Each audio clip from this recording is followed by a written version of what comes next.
नमस्कार दोस्तों, आज हम बात करेंगे एक बहुत ही महत्वपूर्ण विषय पर। पीरियड में ज़्यादा ब्लीडिंग क्यों होती है और क्या इसकी वजह से प्रेगनेंसी में दिक्कत हो सकती है। बहुत सी महिलाएं यह सोचकर परेशान रहती है कि अगर पीरियड में बहुत ज़्यादा खून आता है तो क्या वे कभी माँ बन पाएंगी या नहीं। तो आज की इस वीडियो में हम आसान भाषा में समझेंगे कि ज़्यादा ब्लीडिंग के पीछे क्या कारण होते हैं, इसका शरीर पर क्या असर पड़ता है और कब डॉक्टर से सलाह लेना जरूरी हो जाता है। सबसे पहले समझते हैं पीरियड में ज़्यादा ब्लीडिंग किसे कहते हैं। अगर पीरियड 7 दिनों से ज़्यादा चले, हर 1-2 घंटे में पैड बदलना पड़े, खून के बड़े बड़े थक्के आए या कमजोरी, चक्कर और थकान महसूस हो तो इसे सामान्य नहीं माना जाता। अब सवाल आता है ऐसा क्यों होता है। पहला कारण है हार्मोनल असंतुलन। जब शरीर में एस्ट्रोजन और प्रोजेस्टेरोन हार्मोन्स का संतुलन बिगड़ जाता है तो बच्चेदानी की अंदरूनी परत ज़्यादा मोटी हो जाती है और पीरियड के समय ज़्यादा ब्लीडिंग होने लगती है। दूसरा कारण है पीसीओडी या पीसीओएस। इस स्थिति में ओव्यूलेशन नहीं यानी कि सही समय पर नहीं होता, जिससे पीरियड अनियमित हो जाते हैं और कभी कभी बहुत ज़्यादा ब्लीडिंग होती है। तीसरा कारण है थायराइड की समस्या। थायराइड हार्मोन्स का कम या ज़्यादा होना भी पीरियड्स को प्रभावित करता है। चौथा कारण है बच्चेदानी में फाइब्रॉइड्स या गांठ। अगर गर्भाशय में फाइब्रॉइड्स हो तो पीरियड्स भारी और दर्दनाक हो सकते हैं। पांचवा कारण है एंडोमेट्रियोसिस या बच्चेदानी की अंदरूनी समस्या। छठवां कारण है खून की कमी या अन्य स्वास्थ्य समस्या।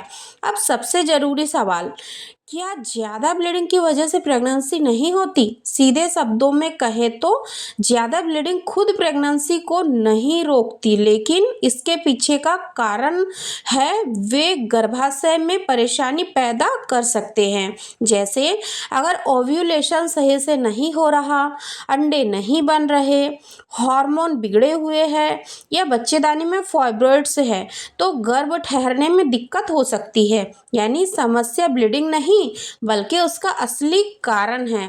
अगर शरीर में बार बार ज़्यादा ब्लीडिंग हो रही है तो खून की कमी यानी एनीमिया भी हो सकता है, जिससे शरीर कमज़ोर हो जाता है और प्रेगनेंसी को संभालना मुश्किल हो सकता है।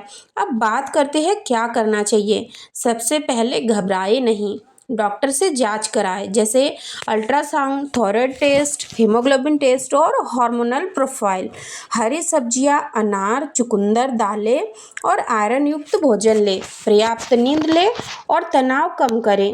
पीरियड्स की डेट और ब्लीडिंग का रिकॉर्ड रखें। और सबसे ज़रूरी बात, बिना डॉक्टर की सलाह के कोई दवा ना लें। याद रखिए, समय पर जांच और सही इलाज से ज़्यादातर महिलाएं बिल्कुल सामान्य तरीके से मां बन सकती है।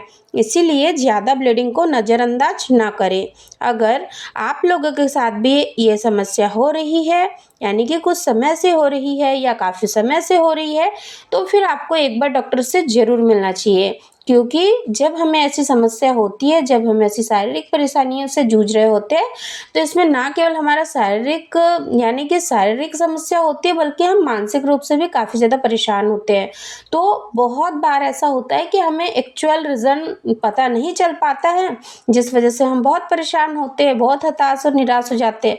तो ऐसे में बिना देर करे आपको एक बार डॉक्टर से सलाह ज़रूर ले लेनी चाहिए, क्योंकि घर बैठे सोचने, विचार करने, नेगेटिव ख्याल लाने के बजाय अगर आप डॉक्टर के पास जाओगे, सही सलाह लोगे, तो आपको आपकी समस्या का पता और निवारण भी मिल जाएगा। इसलिए घर बैठे घबराए नहीं, बल्कि डॉक्टर से ज़रूर मिले।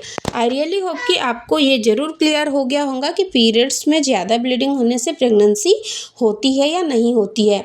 नेक्स्ट वीडियो आप किस टॉपिक पर देखना चाहते हो हमें कमेंट में ज़रूर बताएं। धन्यवाद।